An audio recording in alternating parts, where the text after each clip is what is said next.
Hello everyone, welcome back to my channel and I hope that you're all doing very well. So today in this video we'll be covering a poem written by Maya Angelou that is Still I Rise. तो ये जो poem है ये इनकी famous writings में से एक थी, ठीक है। यानी उनकी जितनी भी फेमस राइटिंग्स थी उनमें से एक ये वाली पोएम भी है। और ये जो पोएम है इनकी पोइट्री की थर्ड कलेक्शन में से एक है जो कि 1978 में पब्लिश हुई थी। तो हमारी पोइट जो है माया एंजलो ये कह रही हैं, इस पोएम में हमें बता रही हैं कि एक समय ऐसा था जब ब्लैक लोग यानी जो काले लोग थे, जो नीग्रोज थे, जो अफ्रीकन्स थे, उनको बहुत ही बुरी नज़र से देखा जाता था, उनको स्लेवरी की नज़र से देखा जाता था, यानी कि वो लोग गुलाम है, ठीक है। तो उस वक्त काले लोगों को, ब्लैक लोगों को सिंबल ऑफ स्लेवरी माना जाता था, यानी वो एक गुलामी का चिन्ह थे, ठीक है। यानी वो उनके नौकर थे, वो उनके लिए काम करेंगे। तो इस तरीके से उनको गंदी नज़रों से देखा जाता था, उनके साथ बुरा व्यवहार किया जाता था, ठीक है। तो ये सारी बातें कब की थी? एक समय था जब काले लोगों को बुरा माना जाता था और पोएटेस कह रही है कि वो समय था लेकिन अब नहीं है, ठीक है। क्यों नहीं है? क्योंकि ये जो पोएटेस है हमारी वो खुद एक एग्जाम्पल बनकर सामने आई है कि भले ही वो ब्लैक है, उनका जो स्किन कलर है वो ब्लैक है, वो निग्रो है, वो अफ्रीकन है, लेकिन इवन देन शील राइज, जो उनका ब्लैक कलर है वो उनको ऊपर उठने से नहीं रोक सकता, आगे बढ़ने से नहीं रोक सकता, ठीक है। इसलिए इस पोएम का पूरा टाइटल जो है वो क्या है? स्टिल आई राइज, यानी फिर भी मैं उठूँगी या फिर उठूँगा, स्टिल आई राइज। अब आगे बढ़ते हैं और हमारी पोएटेस के इंट्रोडक्शन को देखते हैं, ठीक है, जो कि है माया एंजलो। तो इनका जन्म हुआ था 4 अप्रैल 1928 और इनकी डेथ हो गई थी 28 मई 2014। इनका जन्म हुआ था 1928 में और इनकी डेथ हो गई 2014 में, ठीक है। And she was an American poet, memoirist and civil rights activist. तो ये एक अमेरिकन पोइट थी, ठीक है, और मेमोरिस्ट भी थी एंड सिविल राइट्स एक्टिविस्ट भी थी।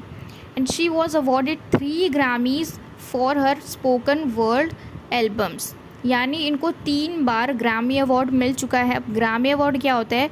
जिन लोगों का टेस्ट अच्छा होता है म्यूज़िक फील्ड में, जो कि बहुत सारे अचीवमेंट्स करते हैं म्यूज़िक फील्ड में, ठीक है, ग्रो करते हैं, तो अमेरिकन एकेडमी की तरफ से इनको ये ग्रामी अवार्ड दिया जाता है और इनको, माया एंजलो को, ये अवार्ड 3 बार मिल चुका है, ठीक है। And her famous works were I know why the caged bird sings and the second one is on the pulse of memory. तो ये दोनों इनके फेमस वर्क्स थे। चलिए अब हम अपनी पोएम को शुरू करते हैं लाइन बाय लाइन एक्सप्लेनेशन के साथ। You may right me down in history with your bitter twisted lies, you may trod me in the very dirt but still like dust I rise.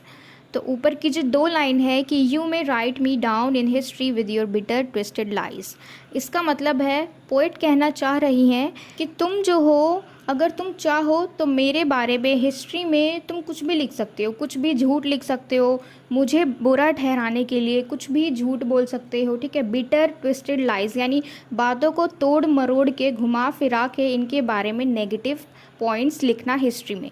तो poetess कह रही है कि तुम मेरे बारे में ये सब लिख सकते हो। तो यहाँ पे ये जो तुम है ये किसी एक इंसान के लिए नहीं है, तुम का मतलब है वहाँ के जितने भी गोरे लोग थे अमेरिका में, ये जो तुम है ये उनके लिए है कि तुम जितने भी गोरे लोग हो मेरे बारे में नेगेटिव पॉइंट्स रख सकते हो हिस्ट्री में, ठीक है।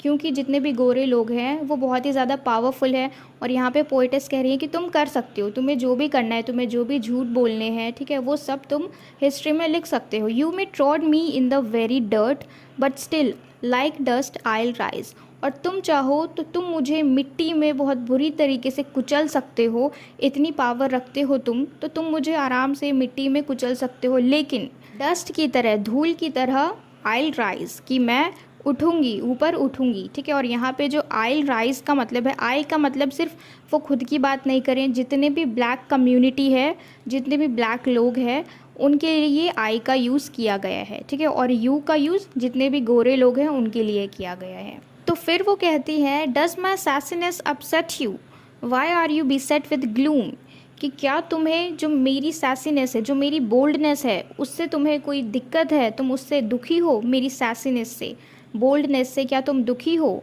Y are you beset with gloom, और तुम ऐसे क्यों हो जैसे कि तुम्हें दुखों ने घेर रखा हो। Because I walk like I have got oil wells pumping in my living room, कि इतनी कठिनाई होने के बाद, इतने अत्याचार ब्लैक लोगों के ऊपर होने के बाद, still she is walking like she is gotten oil wells pumping in her living room. कि ऐसे चल रही है, इतनी खुशी से वॉक कर रही है कि जैसे कि इसको अपने घर में तेल का कुआं मिल गया हो और उससे वो अमीर हो गई हो। तो इस तरीके से ये चल रहे हैं, इनको कोई डर नहीं है, ठीक है। इतनी ज़्यादा अत्याचार सहने के बाद भी जो अफ्रीकन लोग होते हैं, हमने देखा है कि वो उनकी कैसे भी परिस्थिति हो, कैसे भी हालत हो, वो लोग हमेशा खुश ही रहते हैं, ठीक है। नाचते रहते हैं, खुश रहते हैं, वहाँ के बच्चे भी छोटे छोटे, मतलब जैसे भी हालत हो उनकी, वो खुश ही रहते हैं। तो इसलिए यहाँ पे पोएटेस कह रही है कि क्या हमारी जो बोल्डनेस है वो तुम्हें अपसेट कर रही है, और तुम ऐसे क्यों रहते हो जैसे कि तुम्हें अपने आसपास दुखों ने घेरा हुआ है। पर हमें देखो, हम तो ऐसे वॉक करते हैं, हम तो ऐसे चलते हैं जैसे कि हमें हमारे घर के अंदर तेल का कुआं मिल गया हो, और हम तो खुश रहते हैं इतने अत्याचारों को सहने के बाद भी। तो आगे पोएटेस कहती हैं, just like moons and like suns with the certainty of tides, just like hopes springing high still I'll rise. तो यहाँ पे वो कह रही है कि जिस तरीके से चांद है, सूरज है, उनकी वजह से समंदर में लहरें उठती हैं, and just like hopes springing high still I'll rise, और जिस तरीके से जो हमारी आशाएं हैं, जो हमारी उम्मीदें हैं, वो ऊपर उठती हैं, तो बिल्कुल उसी तरीके से आइल राइज, मैं भी उठूँगी, ठीक है। जैसे कि चांद और सूरज की वजह से समंदर में लहरें उठती हैं, और जैसे कि हमारी इतनी ज़्यादा स्ट्रॉन्ग होप्स है जो ऊपर उठती हैं, तो उनकी वजह से ही और उन्हीं के जैसे मैं भी राइज करूँगी, उठूँगी। नेक्स्ट है हमारा, did you want to see me broken bowed head and lowered eyes, shoulders falling down, the tear drops weakened by my soulful cries। तो यहाँ पे अब पोइटेस जो है ये क्वेश्चन कर रही हैं उन वाइट पीपल से कि क्या तुम मुझे टूटा हुआ देखना चाहते हो, बिखरा हुआ देखना चाहते हो, क्या तुम ये चाहते हो कि मैं मेरे सिर को झुकाऊं, आंखों को झुकाऊं, तुम्हारी डर से हम झुके रहें, क्या तुम ये चाहते हो। Shoulders falling down like teardrops, और जो मेरे कंधे हैं वो बिल्कुल ही जैसे आंखों से आंसू नीचे गिरते हैं उस तरीके से नीचे हो गए हैं, बिल्कुल झुक गए हैं, और मैं जो हूँ वो बहुत ही ज़्यादा परेशान हो गई हूँ, बहुत ही ज़्यादा थक गई हूँ, और मैं बिल्कुल कमज़ोर हो चुकी हूँ। इतना मैं रो चुकी हूँ अपने परेशानियों से, अपनी दिक्कतों से, कि मैं अब बिल्कुल कमज़ोर हो चुकी हूँ। तो क्या तुम मुझे इस हालत में देखना चाहते हो कि मैं टूट जाऊँ, मैं बिखर जाऊँ, हमारी नज़रें नीची हो, हम तुमसे नीचे रहें, तो क्या तुम ऐसा देखना चाहते हो हमें। नेक्स्ट है हमारा, does my haughtiness offend you, don't you take it awful hard, because I laugh like I have got gold mines digging in my own backyard.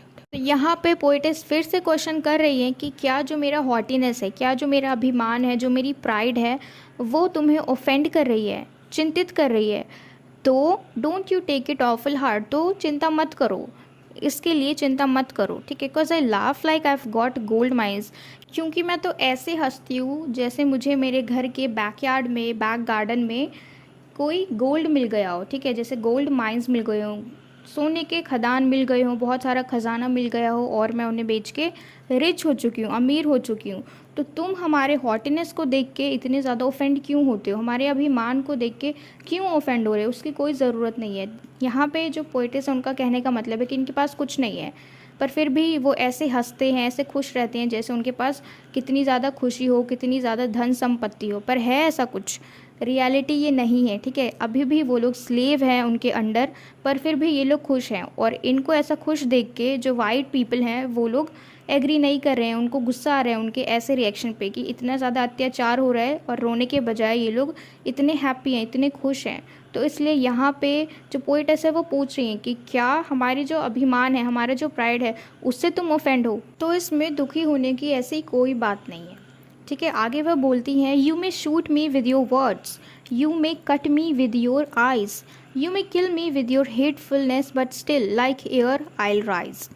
तो यहाँ पे वो कहती हैं उन वाइट लोगों से कि तुम मुझे शूट कर सकते हो अपने शब्दों से, तुम मुझे मार सकते हो, काट सकते हो अपनी नज़रों से। यहाँ पे क्या मतलब है कि उनकी जो बातें हैं वो इतनी कड़वी हैं कि जैसे मानो उनके ऊपर कोई गोली चला रहा हो, उनको शूट कर रहा हो, ठीक है। मतलब हम ऐसा कह सकते हैं कि उनकी बातों से सामने वाला इंसान मर जाए, इतनी बुरी बुरी बातें बोलते हैं वो। और जो उनकी नज़रें हैं जिसमें इतनी ज़्यादा क्रूरता भरी हुई है, तो तुम अपनी नज़रों से मुझे काट भी सकते हो। तो पोएटेस यहाँ पे कह रही है कि तुम मुझे शूट कर सकते हो अपने वर्ड से, तुम मुझे अपनी आंखों से काट सकते हो, और तुम मुझे अपनी नफ़रत से मार भी सकते हो, लेकिन लाइक एयर, जैसे हवा होती है, एयर की तरह मैं फिर भी उठूँगी, उड़ूँगी, ठीक है। तो यहाँ पे वो कह रहे हैं कि तुम ये सब कर सकते हो, तुम हमें मार भी सकते हो, काट भी सकते हो, लेकिन फिर भी हम उठेंगे। तो यहाँ पे जो पोएटेस हैं वो उनको उनके पावर्स को याद दिला रही हैं, लेकिन फिर भी कह रही हैं कि तुम्हारे इतने ज़्यादा पावरफुल होने के बाद भी हम नीचे नहीं झुकेंगे। तो इस पोएम को कंटिन्यू करते हुए वो फिर से क्वेश्चन करती हैं कि does my sexiness upset you, does it come as a surprise, कि क्या हम जो इतने सेक्सी हैं ये चीज़ तुम्हें दुखी बनाती है, हम जो इतने खूबसूरत हैं, हम जो इतने अट्रैक्टिव हैं, ये चीज़ तुम्हें अपसेट करती है, ये चीज़ तुम्हें दुखी करती है, और क्या ये कोई सरप्राइज़ की बात है। That I dance like I have got diamonds at the meeting of my thighs, कि हम तो ऐसे नाचते हैं, ऐसे खुश रहते हैं, ऐसे हंसते हैं, ऐसे चलते हैं जैसे कि हमें हीरे मिल गए हो एट द मीटिंग, यानी उनके गोद में, उनके थाइज में बहुत सारे हीरे मिल गए हो, तो इतनी ज़्यादा खुशी हो रही है। तो क्या तुम्हें ऐसा लगता है कि हमें हीरे मिल गए हैं इसलिए हम खुश हैं। तो पोएटेस कह रहे हैं कि ऐसा कुछ भी नहीं है, कि क्यों तुम इतने अपसेट हो, ना हमें हीरा मिला है, क्या तुम इसलिए अपसेट हो क्योंकि हम इतने सुंदर हैं, इतने सेक्सी हैं इसलिए। यहाँ पे पोएटेस उन काले लोगों का, जो ब्लैक लोग हैं, उनकी ब्यूटी को भी डिस्क्राइब कर रहे हैं कि वो कितने अट्रैक्टिव होते हैं। तो वो पूछ रही हैं उनसे कि क्या हमारी ये जो सेक्सीनेस है ये तुम्हें दुखी बनाती है, और क्या तुम हमें इतना खुश देख के ये सोचते हो कि जैसे हमें हीरे मिल गए हो बहुत सारे। तो आगे वो कहती हैं out of the huts of history's shame I rise, कि अभी तक वो जहाँ पर भी रही हैं, जिन घरों में भी वो रही हैं, पली बड़ी हैं, उन सब में इन्होंने एक हिस्ट्री को देखा है, ठीक है। ऐसी हिस्ट्री जिसके अंदर बहुत ही ज़्यादा शेमफुल चीज़ें हैं, बहुत ही शेमफुल है वो हिस्ट्री, ठीक है। क्यों? क्योंकि इनके जो पूर्वज थे, इनके जो एंसेस्टर्स थे, इनके पेरेंट्स होंगे, ग्रैंड पेरेंट्स होंगे, उन सब ने अपनी ज़िंदगी कैसे जी है, एक स्लेव की तरह पूरी ज़िंदगी इनकी गुलामी में निकल गई, ठीक है। किनकी गुलामी? उन वाइट पीपल की, वाइट लोगों की गुलामी में इनकी सारी ज़िंदगी निकल गई। तो ये बहुत ही ज़्यादा शेमफुल सी चीज़ है, लेकिन मैं इससे निकलूँगी, इससे ऊपर उठूँगी, एंड आई राइज। फिर वो कहती हैं कि अब from a past that's rooted in pen I rise, कि जो भी पास्ट में चीज़ें हैं उन सब में बहुत ही ज़्यादा दर्द भरा हुआ है, ठीक है। रूटेड इन पेन, बहुत ही ज़्यादा दर्द है, और इन सारी चीज़ों को मैं पास्ट में छोड़ देती हूँ और आगे बढ़ती हूँ, एंड आई राइज, कि मैं आगे बढ़ूँगी। फिर आगे वो कहती हैं कि I am a black ocean leaping and wide welling and swelling I bear in the tide. वो कहती है कि मैं एक काला ओशन हूँ, ब्लैक ओशन हूँ, क्योंकि वो उनका जो स्किन कलर है वो ब्लैक है, तो इसलिए वो क्या कह रही हैं कि वो एक ब्लैक कलर का समंदर है बहुत बड़ा सा, जो कि लीपिंग एंड वाइड, जो कि बहुत ही बड़ा है, फैलता जा रहा है और बहुत ही ऊपर ऊपर छलांग लगा रहा है, ठीक है। जो लहरें हैं उस ओशन की वो मानो आसमान को छू रही हैं। तो इस समंदर को कोई रोक नहीं सकता, कोई बांध नहीं सकता, इस ओशन को किसी का डर नहीं है, वो जहाँ चाहे वहाँ जाए। तो ये ब्लैक ओशन कौन है? सिर्फ पोएटेस नहीं है, जितने भी सारे ब्लैक कम्युनिटी के लोग हैं वो सब हैं ये ब्लैक ओशन। और आगे वो कहती हैं leaving behind nights of terror and fear I rise into a day break that's वंडरसली clear I rise. तो वो क्या कह रही हैं कि जो भी ये रातें थी टेरर से भरी, डर से भरी, इतने खतरे से भरी जो रातें थी वो अब मैंने पीछे छोड़ दी है। अब वो रातें दोबारा नहीं आने वाली जिसमें डर हो, जिसमें खतरा हो, उन सब को मैंने पीछे छोड़ दिया है। तो अब मेरा सामना उस रात से नहीं होगा। क्यों? क्योंकि मैं ऊपर उठ चुकी हूँ। तो वैसे रात से इनका सामना अब कभी नहीं होगा, उनको वो पीछे छोड़ चुकी हैं, बल्कि अब रात ना होकर अब ऐसा दिन होगा जो कि बिल्कुल क्लियर होगा, बिल्कुल साफ़ होगा। यानी उनकी जो डेस्टिनी है, जो उनका फॉर्चून है वो बिल्कुल अच्छा हो गया, वो इम्प्रूव कर रहा है, ठीक है। सब कुछ बदल रहा है। पहले जो रात होती थी जिसमें डर भरा था, खतरा भरा हुआ था, अब वो रात नहीं होगी बल्कि एक दिन होगा जो कि बिल्कुल क्लियर होगा। क्यों? क्योंकि वो सारी चीज़ों को पीछे छोड़ चुके हैं और अब ये ऊपर उठ रही हैं उन सारी चीज़ों से। Bringing the gifts that my ancestors gave, I am the dream and the hope of the slave.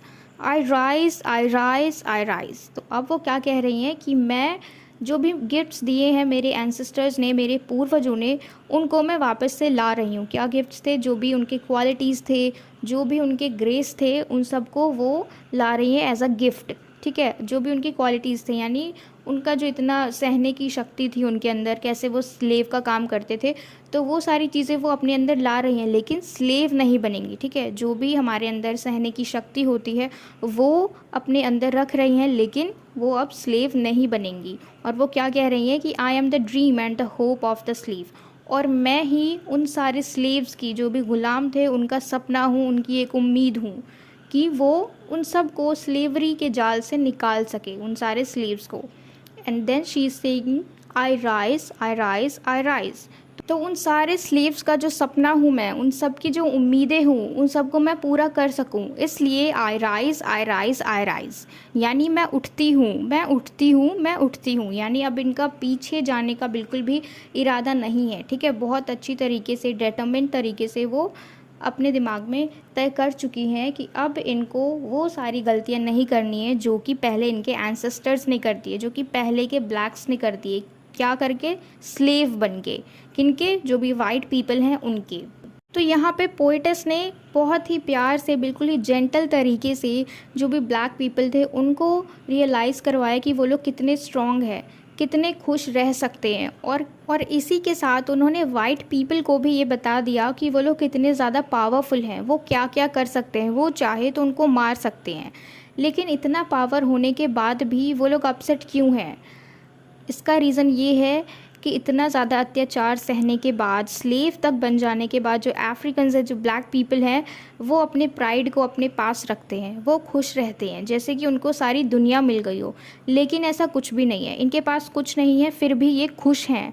और जिनके पास सब कुछ है, यानी वाइट लोग, उनके पास दौलत भी है, धन भी है और राइट्स भी हैं, पावर्स भी हैं कि वो कुछ भी कर सके, लेकिन फिर भी वो दुखी हैं। किस लिए? सिर्फ इसलिए क्योंकि ब्लैक पीपल जो हैं वो लोग खुश हैं, हंसते रहते हैं। तो इस पोएम में पोएटेस जो है वो हमें बताना चाह रही हैं कि किस तरीके से ब्लैक लोगों के साथ अत्याचार किया जाता था, लेकिन वो कितने स्ट्रॉन्ग थे कि कभी भी वो रोए नहीं, हमेशा हंसते रहे जैसे उन्हें पूरी दुनिया की खुशी मिल गई हो। तो आज की वीडियो में सिर्फ इतना ही। अगर आपको ये वीडियो अच्छी लगी हो तो आप इसे लाइक करें, and please let me know in the comment box if you like this video, and share it with your friends as well so that they can get help from it. And yes, don't forget to subscribe my channel. Until we meet in the next video, keep learning.